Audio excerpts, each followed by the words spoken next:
आईचे नाव, लहान बाळाची हाक, स्वामी समर्थांचा आशीर्वाद. अक्कलकोटात एक गरीब शेतकरी राहत होता. त्याला एक लहान मुलगा होता, बाळू.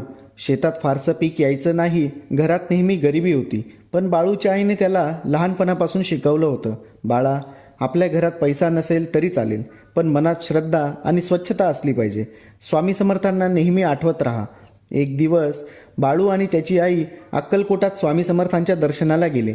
मंदिरात खूप गर्दी होती. मोठे श्रीमंत लोक सोन्याचे हार, चांदीच्या थाळ्या, फळं, मिठाई घेऊन आले होते. बाळूच्या आईकडे काहीच नव्हतं.